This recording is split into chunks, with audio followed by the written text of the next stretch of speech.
to this day still go. A 19th century anthropologist is probably the most racist period in the most racist branch of science there ever was. They said black Africans couldn't be the originators of civilizations. They even said that all the great ancient African civilizations were created by some white or Arab people, a people who is anything but black and who brought in the elements to kickstart African civilizations. When you actually find out the truth of the matter and what they did to suppress true African achievement, you will realize that the agenda behind this lie goes far beyond the reappropriation of black history, but it hides something even more sinister. When 19th century Assyriologist Julius Oppert found out from archaeological evidence who the true originators of Sumerian civilization were, he hid the truth and further popularized the Hemite theory. What he didn't know was that this theory would be used in multiple other instances to deny black people their true place in history. The further back in history you can look, the clearer your future becomes. This is a Kamjiverse and Without History collaboration. Each episode we bring you salient facts about black and African history, and we show how research is uncovering and giving proper attribution to the blacks' contribution to history. If you want to find out how really great our ancestors were, follow both of our channels. Within African history, there are competing narratives based upon certain geopolitical agendas. Hamiticism is one of the most popular narratives in the Western world, explaining the origin of West African civilizations. In this model, a hyperdiffusionist explanation typified by the work of Grafton Elliott Smith claims that white pastoralists from Eurasia immigrated into the African continent and are the primary source of all civilization and development on the continent. This is the prevailing narrative surrounding the emergence of great Western African civilizations from 300 BC to the late medieval period. It aims to attribute these achievements to the introduction of a white or Levantine race into Africa, purportedly bringing culture and civilization to the region. An extension of the Hamiticist myth in the peopling of West Africa is the Saharan model, which promotes that West African descend from Saharan pastoralists who migrated down after the desiccation of the Sahara. Many of these Saharans during the Bovidian period were white-skinned so-called Berbers, according to Andrew B. Smith. This narrative suggests that this white-skinned Bovidian race founded Tichit and, consequently, the first great Western Sahelian civilization, Ouagadougou, also known as the Ghana Empire. According to scholars like Patrick Munson and Kevin MacDonald, the Ghana Empire was established after the invasion and collapse of the Tichit culture during the terminal Akinjere period.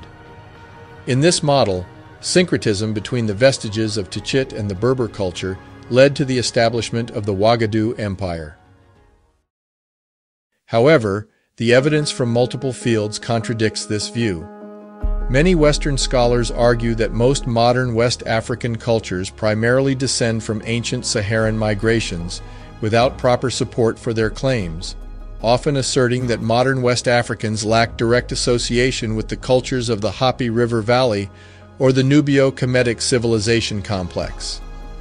They are ignoring the archaeological evidence and spatiotemporal evolution from the Hapi River Basin into West Africa, as documented by Dr. Moussa Lam. According to Lam, though ancient Kemet is a direct descendant of the cultures of the Green Sahara, modern West and Central African cultures are derived from the Pharaonic civilization. When it comes to the rock art of the Tassili culture in southern Algeria, the Kifian and Tanarian culture in Gobero, Niger, most of the material culture prototypes for modern West and Central African societies cannot be found in any of these ancient Saharan cultures. This interpretation overlooks the interconnectedness of West African cultures to the Hapi River Basin, Nubio-Kemetic civilization complex, from a historical, linguistic, and archaeological perspective.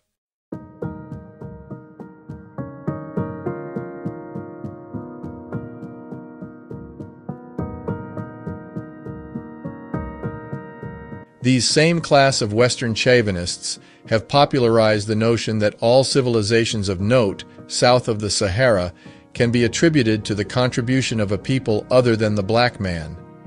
And you hear it in their argument that Ouagadougou, ancient Ghana, is beholden to Techit, although these two civilizations were separated by 1,000 years.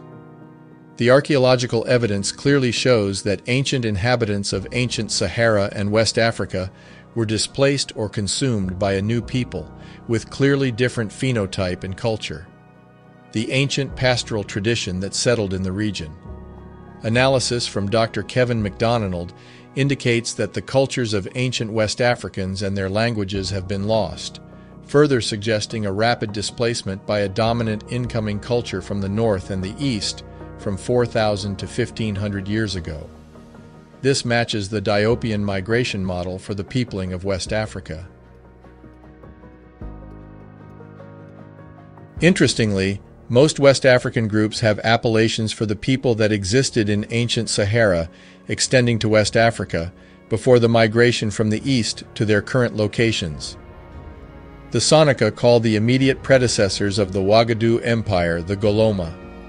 Almost universally, the cultures of West Africa speak of ancient people whom they describe as short, red-skinned people, with different names but with the same description.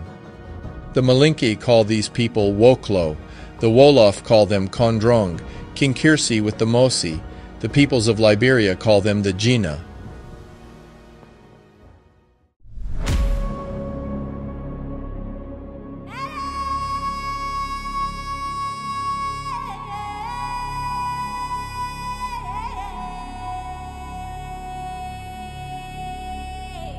There is a clear pattern of African oral traditions pointing to 1. The modern inhabitants of ancient Sahara being a different people, and 2. These new populations arriving from the east. And this next research paper supports this. According to the Cameroonian archaeologist and historian Dr. Dika Akwa-Nia Bonambela, the Wangara Inter-Empire was set up at Kanem as a continuation of the pharaonic civilization. It had 3 zones, which are Tajara along the Hapi River Basin, Zagara in the Lake Chad Basin, and Galam along the Joliba and Senegal River valleys in Western Africa. Most of the modern dynasties of Western and Central Africa descend from these neo-pharaonic lineages. The following chart is a breakdown of this shared genealogy. An example of this is among the Dogon or Kador people. According to the overwhelming majority of oral narratives, the Dogon people are descendants of the Kara of dynastic Kemet and Kush. They represent the Garama branch of neo-pharaonic cultures in Western Africa. There are numerous similarities between the theological system of the Dogon and the Nubio-Kemetic complex, such as the principle of the Ogdoad and Ennead. The deity Amma among the Dogon is derived from Amun in ancient Kemet. The Nomo among the Dogon who inhabit the primordial waters are also derives from the realm of Non in ancient Kemet. Ogo that was transformed into Yurugu is an analog of Set in ancient Kemet. There are also nunnerous material culture binds between the Dogon and the pharaonic civilization. The Hogan scepter evolved from the Heka staff in ancient Kemet. The Heka scepter of ancient KMT evolved into the Hogan scepter of Mali with an inflected hook, a midpoint disc handle, and a sharpened endpoint. A variation of this design is the Hogan Kabyline scepter. The Dogon also have bonnets that very closely resemble the Atef crown and the Nemes headdress of ancient Kemet. All these studies point in the same direction, and it explains everything.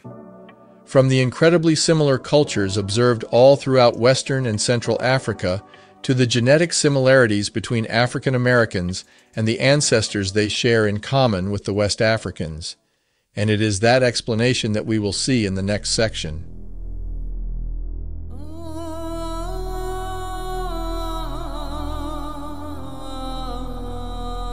In March 2023, Dr. Nancy Bird from University College of London showed in her research paper that there was mass migration from ancient Kemet into Central and West Africa. This migration corresponds to the oral history given by the Bamileke people, who assert that their ancestors were Baladis people who left Kemet and migrated into Central Africa after the Arab invasion of Northeast Africa. The numbers on the arrows indicate the sequence of migration as you go back in time. As you can see, the arrival of the Arabs after the 7th century caused the mass migration of population from ancient Kemet towards Western and Central Africa. From there, the population disperses in various directions towards Cameroon, Nigeria, Congo, Ghana, Mauritania, Mali, Sudan. This pattern is also repeated in Morocco and Western Morocco, indicated by the arrow number 5, and Tunisia, arrow number 6. What it seems to show is that the arrival of the Arabs caused mass displacement of Africans back into the interior of the continent. These mass migrations had epicenters that culminated into empires that served as melting pots for African gene expansion. Specifically, the Kanem-Bornu Empire, the city Senegambia and Mali empires, before the Bantu expansion, which lasted until 1750. As we can see, the great African civilizations are explained by the migration of native black African populations into the Hapi River Valley, followed by a dispersal back into Western and Central Africa. In addition, there is no research that shows a cultural continuity between the people of ancient West Africa with the modern inhabitants of the region. There is, however, an unending list of cultural, linguistic, and genetic evidence linking modern West Africans to the populations of the Nubio-Kemetic civilization complex, the people of ancient Kimi. In similar contrast, there is no research showing a genetic and cultural origination of European culture into the Hapi River Valley, nor is there one from the Levant. There is, however, evidence of the Nubio-Kemetic civilization radiating its knowledge, culture, and people to all surrounding regions, including Europe and the Levants, in multiple waves spanning millennia. The latter waves of migration from Kimi to West African and the Sahara was one where the inhabitants of Kemet sought shelter with people of their own liking, since the Persian, Roman, and Greek invasions had started to draw civilization lines based on skin tone rather than culture. So it made sense for the black inhabitants of Kemet to migrate to where they would not be persecuted for their skin color and where they could quickly start over, West Africa.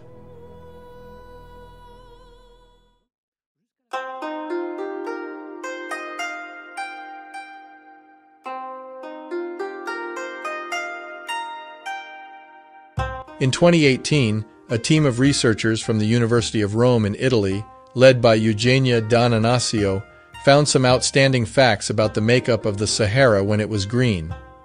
Their paper, titled "The Peopling of the Last Green Sahara, Revealed by High-Coverage Resequencing of Trans-Saharan Patrilineages," drew the following conclusion, and I quote, "Our findings suggest that the Green Sahara promoted human movements and demographic expansions, possibly linked to the adoption of pastoralism."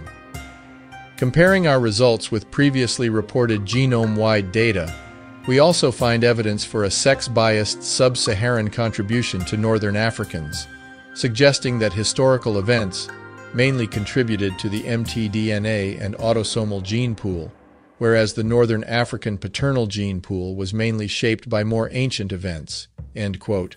They go on further to state, and I quote, "In this context, rare Y lineages with a relic geographic distribution can be highly informative regarding human migrations across the Sahara.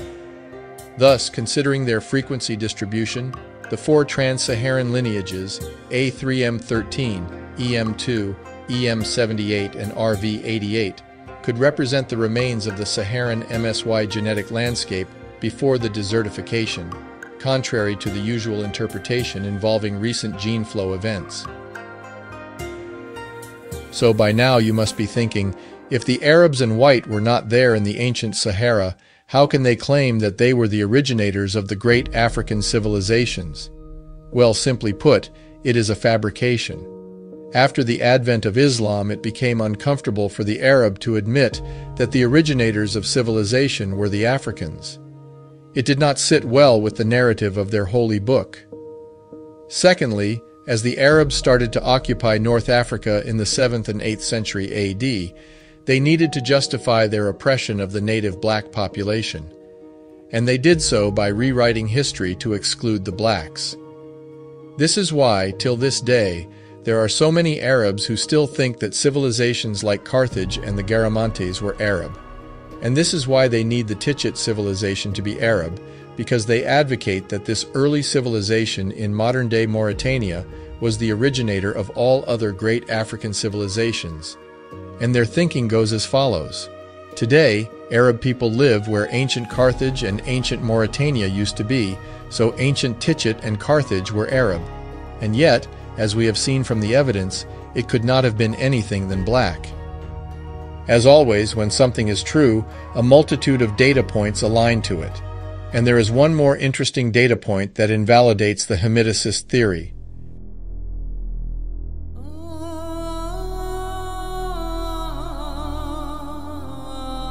It is interesting to note that the architecture of Tichit is very reminiscent of ancient South Africa. Notice the curved stone walls, and how each house or structure has a smaller enclosure, just like in the ancient South African ruins. See for yourself, here and here, curved stone wall and small enclosure. Again, curved stone wall and small enclosure. Although this requires more study, this points to a dispersion of culture from southern Africa to the ancient Sahara when it was still green and lush. This falls in line with the numerous studies we have seen.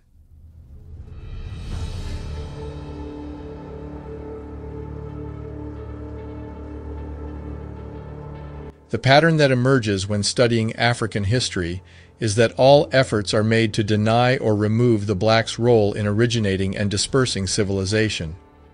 This has been upended in an Orwellian fashion to say that black people did not contribute to history, but even more damning, that all African civilizations are beholden to the Levantine and white Europeans. And yet, the black was not only first, but also the most influential of all the groups in history. From Tichit to Carthage via Kemet and Ethiopia, it is the black African that held that torch and showed the path for the Greeks and the Romans.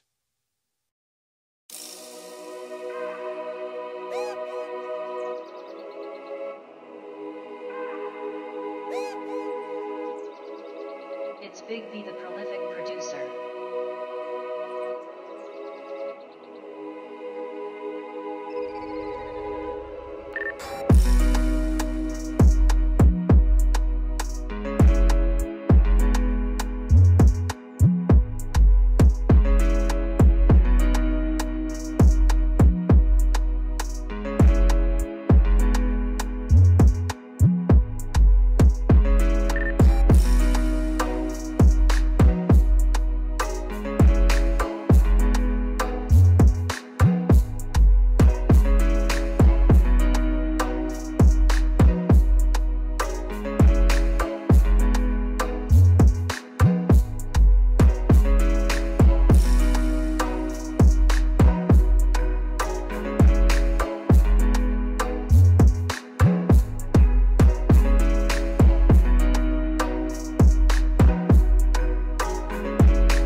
If you liked this content, drop us a comment.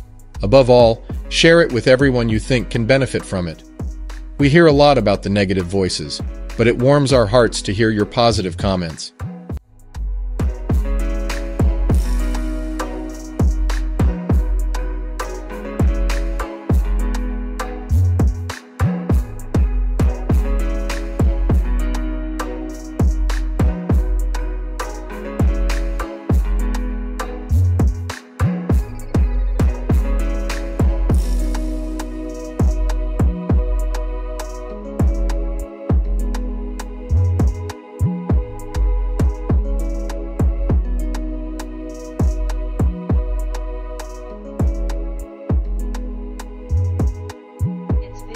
Join us and see how those who are said to be without history birthed civilization itself.